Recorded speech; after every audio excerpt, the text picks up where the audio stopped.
December 19th, 1944. A farmhouse outside Luxembourg City. General George Smith Patton Jr. sits alone at a small wooden table. He is 59 years old. He has been at war, in some form or another, since 1917. He has commanded armies in North Africa, in Sicily, across France. He has been celebrated, reprimanded, nearly destroyed by his own mouth, and resurrected by men who needed him too badly to let him stay buried. Tonight he is writing in his diary. Outside, somewhere to the northeast, the Germans are closing a ring around a small Belgian crossroads town called Bastogne. Roughly 18,000 American soldiers, most of them from the 101st Airborne Division, plus scattered armored and artillery units that stumbled into the pocket almost by accident, are being encircled. The temperature is dropping toward 0 Fahrenheit. The roads are icing. The fog that has grounded Allied air support for 6 days is not lifting. Patton writes anyway. He always writes. What he put on those pages that night, and what he had already set in motion before he picked up his pen, is one of the most audacious military decisions of the entire European war. Not because it succeeded. It succeeded. But because of how it was made. In a cold farmhouse, in the middle of a catastrophic surprise, with a timeline that every professional soldier in his own army told him was impossible. His chief of staff, Major General Hobart Gay, told him 48 hours was the minimum. His corps commanders said 72. The Germans, who had studied Patton longer than most of his own officers, assumed it would take a week. Patton told Eisenhower he would move in 48 hours. He was lying. He had already started. To understand what Patton wrote that night, and why those diary entries stand as something closer to a real-time record of a commander's psychology than almost anything else in the American archive of the Second World War, we need to go back. Not to the beginning of the bulge. Further. We need to go back to the man himself, and to the question that haunts every serious study of George Patton. Was he a genius? Or was he a man so thoroughly prepared for one specific kind of war that history simply put that war in front of him at exactly the right moment? The diary, it turns out, is where you find the answer. And the night of December 19th, 1944, is where that answer is most nakedly visible. Part 1. The man who kept the record. Patton had been keeping a diary since 1910. That is not a trivial fact. Most senior commanders of the Second World War kept no personal diary at all, or kept sparse operational logs that recorded events without recording thought. Eisenhower's personal papers from the war years are largely administrative. Bradley's diary, when it exists, is cautious, almost lawyerly, written by a man who seemed aware that history was watching. Montgomery kept a diary, but Montgomery's diary reads like dispatches to himself, confident, self-justifying, already composing the memoir. Patton's diary reads like a man talking to himself in the dark. He recorded his fears. He recorded his rages. He recorded his prayers. And Patton prayed with a frequency and sincerity that surprised people who only knew his public persona. He recorded his contempt for colleagues, his admiration for enemies, his periodic conviction that he was going to be relieved of command, and his equally periodic conviction that he was the only man in the Allied order of battle who actually understood what was happening. He was wrong about some of this. He was right about more of it than was comfortable for the people around him. The diary entries from December of 1944 run to several thousand words across the month. They have been partially published, analyzed by historians, and quoted selectively in nearly every major account of the Battle of the Bulge. But they are rarely read as a continuous psychological document, as the real-time interior monologue of a commander making decisions under conditions that would have paralyzed most men. Here is what you need to understand about Patton's psychology before you can read those entries clearly. He had been preparing for the German counteroffensive since November. Not in the vague sense that any competent commander maintains contingency plans. In the specific sense that Patton had looked at the Ardennes sector, the thinly held, heavily wooded stretch of front where First Army's 8th Corps was spread across 85 miles of line, with 4 divisions, some of them green, some of them exhausted, and had told his staff explicitly that if the Germans were going to hit anywhere, they were going to hit there. His G2, Brigadier General Oskar Koch, had been saying the same thing since early December. Koch had tracked the disappearance of German panzer divisions from the line, the 6th SS Panzer Army, the 5th Panzer Army, and had concluded they were being reconstituted for a major offensive. He briefed Patton on December 9th.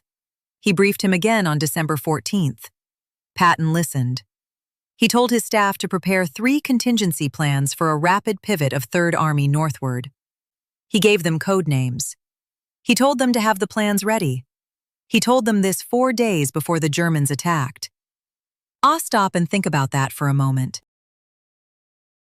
While the rest of the Allied High Command was either dismissing the intelligence indicators or explaining them away, while First Army Headquarters was telling 8th Corps that the Germans were too exhausted and too depleted to mount a serious offensive, Patton's staff was already drafting the orders that would save Bastogne. This is not hindsight. This is documented. The plans existed before the attack. The conversations are in the diary. The briefing dates are in Koch's records. On December 16th at 5:30 in the morning, the Germans attacked across a 75-mile front in the Ardennes with roughly 250,000 men and nearly 1,000 tanks. The attack was called Unternehmen Wacht am Rhein, Operation Watch on the Rhine. It was the largest German offensive on the Western Front since 1940. It hit 8th Corps like a wall.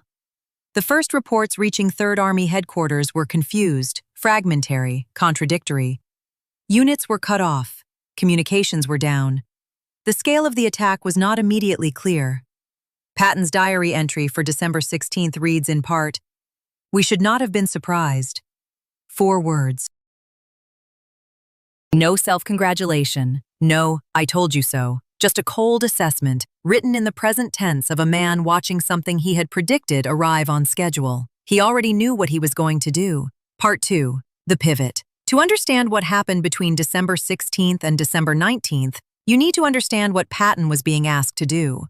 Not in the abstract, in the specific physical, logistical reality of moving an army in winter. Third Army in December of 1944 consisted of roughly 300,000 men, 6 corps, and more than 1,000 armored vehicles. It was oriented east and southeast, pressing against the Siegfried Line and the Saar region. Its supply lines ran north-south. Its roads, its fuel depots, its ammunition dumps, its communication networks, all of it was built around a direction of advance that pointed away from Bastogne. To relieve Bastogne, Patton would need to disengage at least 3 divisions from active combat, rotate them 90 degrees north, move them over icy roads through the Ardennes in December darkness, and attack into the southern flank of the German salient, all while maintaining enough pressure on his existing front that the Germans didn't simply exploit the gap he was creating. Every corps commander he talked to said the same thing. You cannot do this in less than 72 hours. The roads alone will take 48. The fuel resupply will take another day. You need to coordinate with First Army on your left. You need air cover you don't have. You need... Patton stopped listening somewhere around the second objection. Not because he was reckless, because he had already done the math. And the math said something different from what his corps commanders were saying. The math said that if you start moving before you get permission, if you have the orders written before you're asked to write them, if you have the fuel trucks rolling before the conference call ends, then the timeline compresses in ways that look like magic, but are actually logistics. He had been doing this his entire career. At the Meuse Argonne in 1918, in Tunisia in 1943, across France in August of 1944, when Third Army had moved so fast it outran its own supply lines and had to stop not because of German resistance, but because it had literally run out of gasoline. Speed was not a tactic for Patton. It was a doctrine. It was a philosophy. It was the central argument of his professional life that the side which moved faster, decided faster, and acted faster would win. almost regardless of what the other side did in response. Now introduce the man who would carry the weight of that doctrine into Bastogne. Meet Brigadier General Anthony Clement McAuliffe, 46 years old, acting commander of the 101st Airborne Division. Its regular commander, Major General Maxwell Taylor, was in Washington for a conference when the attack began and could not get back in time. McAuliffe was from Washington, D.C., the son of a government clerk. Before the war, he had been an artillery officer, technically minded, methodical, not known for the kind of theatrical command presence that characterized the airborne senior leadership. He had jumped into Normandy. He had fought at Market Garden. He was, by December of 1944, a thoroughly tested combat commander who had learned that the best thing you could do in a crisis was find out exactly what you had, figure out exactly what the enemy wanted, and then refuse to give it to him. On December 19th, the Germans completed the encirclement of Bastogne. McAuliffe had approximately 18,000 men inside the perimeter, along with ammunition for perhaps a few days of sustained combat, food for roughly the same duration, and almost no medical supplies. The temperature at night was dropping to -14 Fahrenheit. His wounded were lying in unheated buildings. He sent a message to 8th Corps. All cut off, situation normal, Bastogne.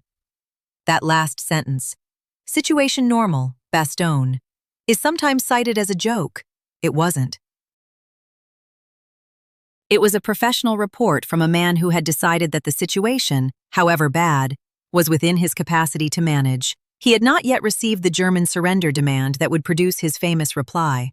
That came the following day. But on the night of December 19th, McAuliffe was doing the same thing Patton was doing 60 miles to the south. He was writing. He was assessing. He was deciding what was possible and what was not.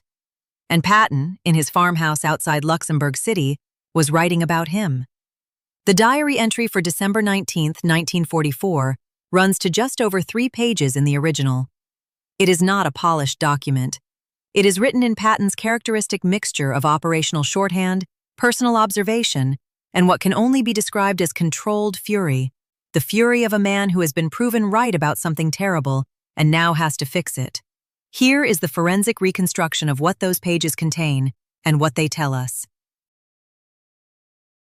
The first entry of December 19th begins at approximately 10 in the evening, after Patton has returned from a meeting with his corps commanders, at which he laid out the plan for the northward pivot. The meeting had been tense. Major General John Milliken, commanding 3rd Corps, had pushed back on the timeline. Patton's response, according to several officers present, was brief. "I've already ordered the movement. The meeting is to tell you what's happening, not to decide whether it happens." In the diary, Patton does not record this exchange directly. He writes instead about the meeting's outcome, the confirmation that the 4th Armored Division, under Major General Hugh Gaffey, would lead the relief column. He notes Gaffey's name with a single word of assessment that appears in several published excerpts of the diary. Reliable. That word. Hold on to it. In Patton's private vocabulary, reliable was not a compliment. It was a classification. Reliable meant, this man will do what he is told, at the speed he is told to do it, without requiring me to explain why. In an army full of officers who needed to understand the reasoning before they would commit, reliable was the highest operational endorsement Patton could give. Gaffey was reliable. The 4th Armored would move. The second section of the December 19th entry shifts register entirely. Patton writes about the weather. This is not small talk. The weather in December of 1944 was the single largest variable in the entire Bulge campaign. The persistent fog and low cloud cover had grounded Allied tactical air power since December 16th. Without air support, German armor could move freely. Without air support, American infantry could not be resupplied by airdrop. Without air support, the Germans could mass their tanks on the roads without fear of the thunderbolts and typhoons that had destroyed German armor so efficiently during the summer campaign. Patton writes, "Without air, we are fighting with one hand, prayed for clear weather." He then records that he had, earlier that day, called the 3rd Army chaplain, Monsignor James Hugh O'Neill, and asked him to write a prayer for good weather. This is the origin of what became one of the most famous documents in Third Army's history, the Patton Weather Prayer, which was printed on 3x5 cards and distributed to every man in the army. The prayer O'Neill wrote read in part, "Almighty and most merciful Father, we humbly beseech thee, of thy great goodness, to restrain these immoderate rains with which we have had to contend. Grant us fair weather for battle. Graciously hearken to us as soldiers who call upon thee, that armed with thy power we may advance from victory to victory and crush the oppression and wickedness of our enemies, and establish thy justice among men and nations." Patton read the draft, approved it, and told O'Neill to get it distributed immediately. In the diary, he notes this not as a religious act, but as a command decision. He writes about the prayer in the same paragraph as he writes about fuel allocation and road priority.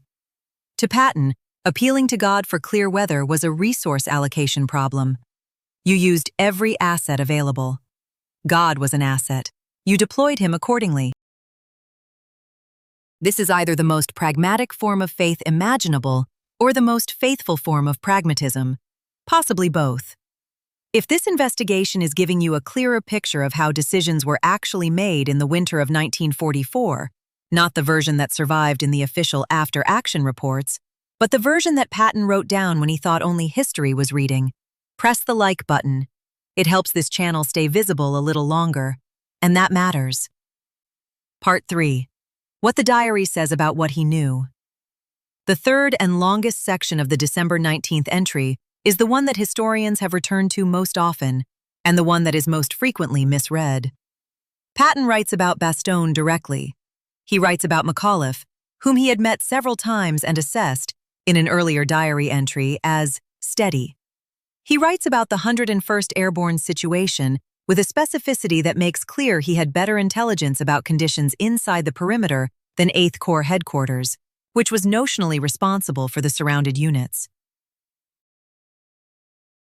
This intelligence came from a combination of radio intercepts, prisoner interrogations, and the reports of liaison officers who had been inside Bastogne before the ring closed. Patton had tasked his G2 staff with building a real-time picture of the perimeter's condition from the moment the encirclement began.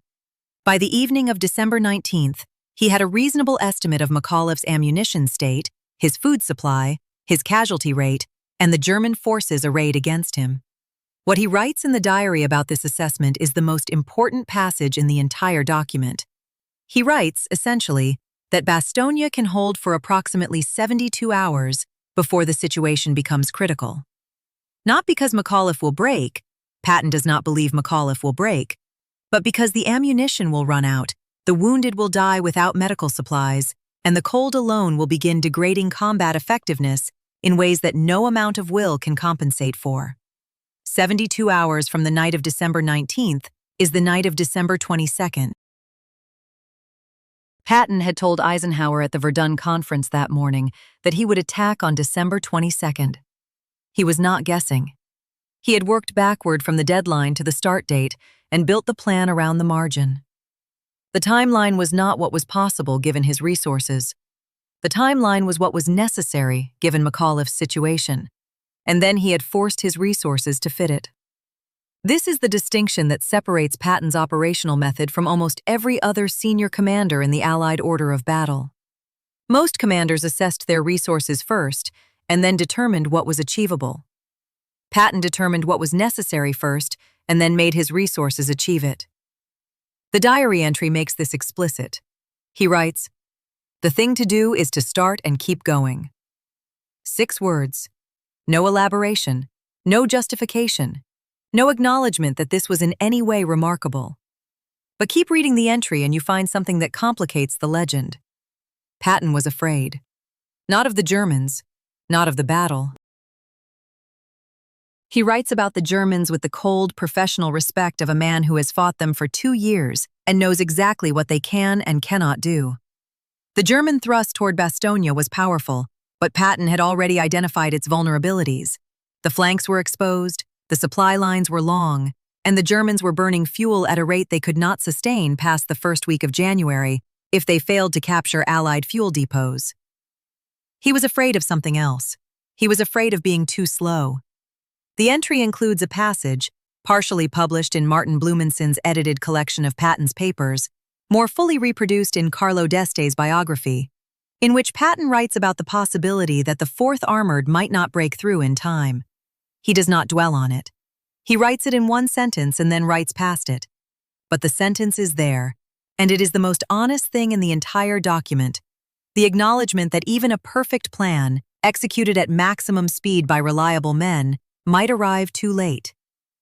He had been in this position before.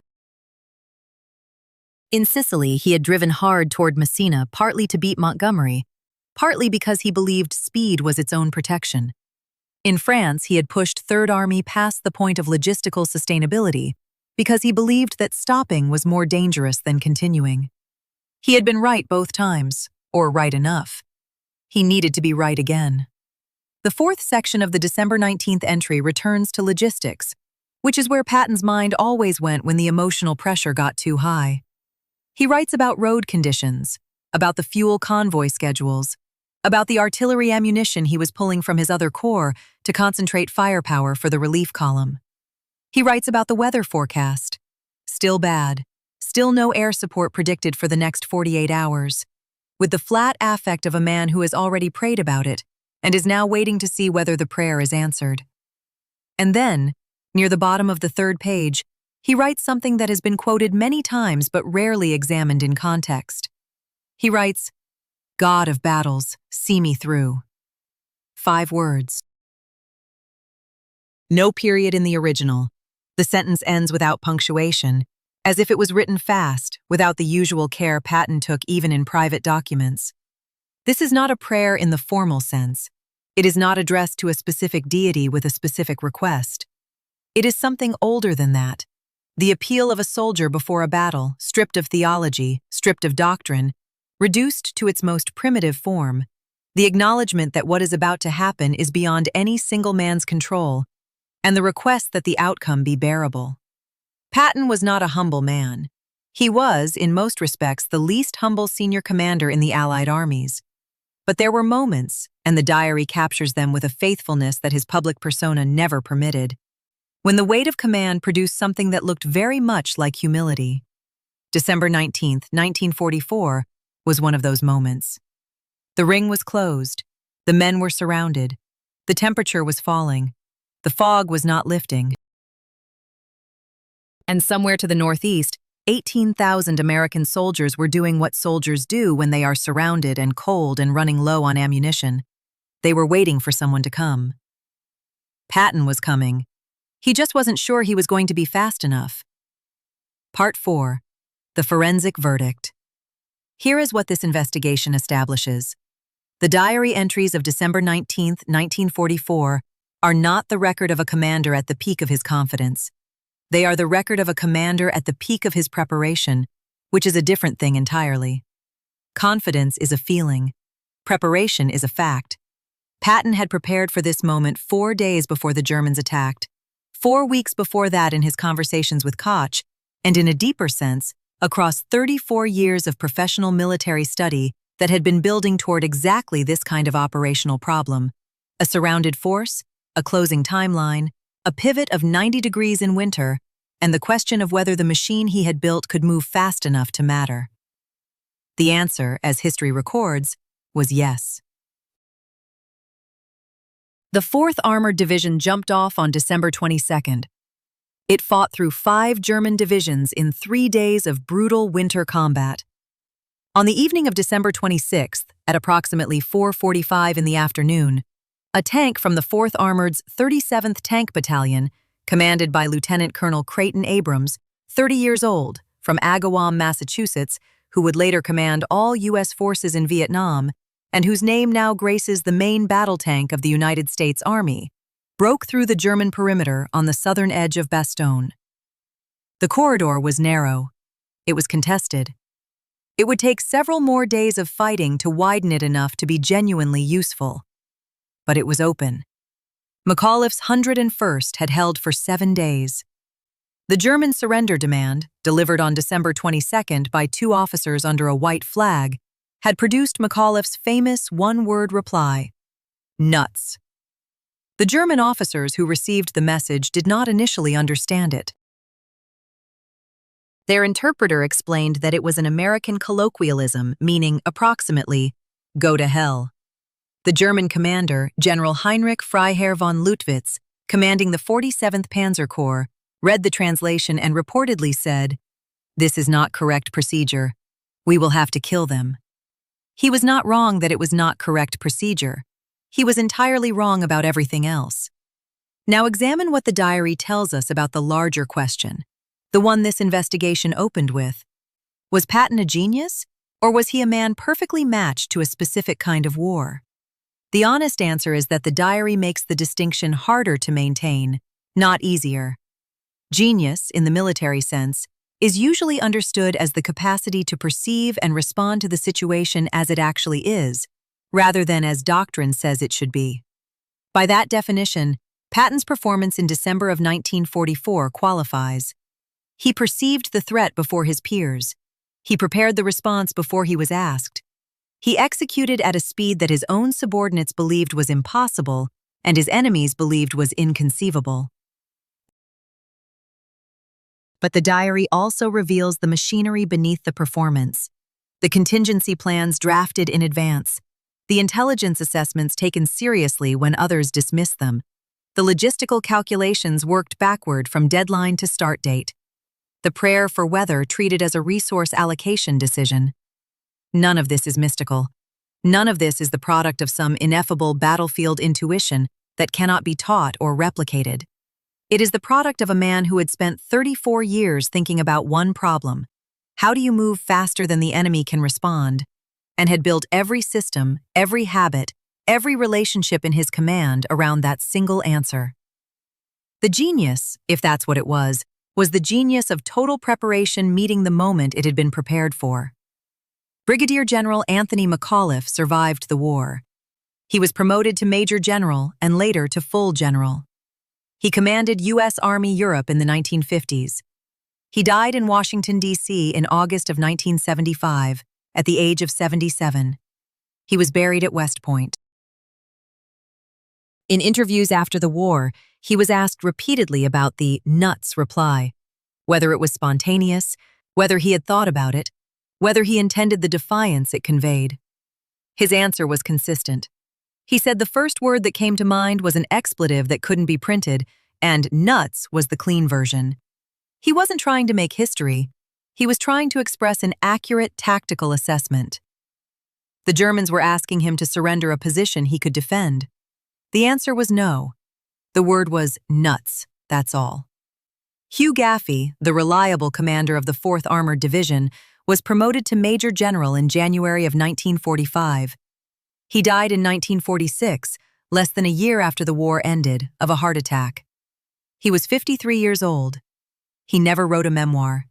He gave few interviews. The 4th Armored's breakthrough to Bastogne is remembered. Gaffey is largely not. This is the ordinary injustice of military history, where the man who plans gets the monument and the man who executes gets the footnote. Creighton Abrams, who commanded the tank that broke through, went on to become Chief of Staff of the United States Army. He died in office in 1974. The M1 Abrams tank, which has been the primary American main battle tank since 1980, bears his name. Oscar Koch, the G2 who had been warning about the German buildup since early December, received the Distinguished Service Medal for his intelligence work during the Bulge. He retired as a brigadier general. He died in 1970. His pre-attack intelligence assessment, which was accurate in its broad outlines and largely ignored by everyone except Patton, remains one of the most documented examples of correct intelligence analysis being discounted at the command level. George Patton himself survived the Battle of the Bulge and the rest of the European War. He died on December 21, 1945, exactly 1 year and 2 days after the night he wrote, "God of battles, see me through," in a farmhouse outside Luxembourg City. He died of injuries from a car accident in Heidelberg, Germany. He was 60 years old. He is buried at the American Military Cemetery at Ham, Luxembourg, among the men of 3rd Army. He asked to be buried with his soldiers. He was. The diary he kept throughout the war runs to hundreds of pages. Historians have been mining it for 80 years. But the entries from December of 1944, and specifically the night of December 19th, when the ring closed around Bastogne and Patton sat alone with his pen, are the ones that tell you who he actually was. Not the Patton of the speeches, not the Patton of the slapping incidents, not the Patton of the ivory-handled revolvers and the riding crop. The Patton of the diary is a man doing arithmetic at 10 o'clock at night in a cold farmhouse, working backward from a deadline to a start date, praying for weather, and writing 6 words that contain the entire doctrine of his professional life. The thing to do is to start and keep going. He had already started. He had already given the orders. The trucks were moving. The tanks were fueling. The 4th Armored was turning north. He just needed 72 hours and the men in Bastogne to hold them. They held. And somewhere in Luxembourg, in a cemetery on a hillside, the man who came for them is buried facing east, toward Germany, toward the direction of the enemy, toward the direction he was always trying to go faster than anyone thought possible.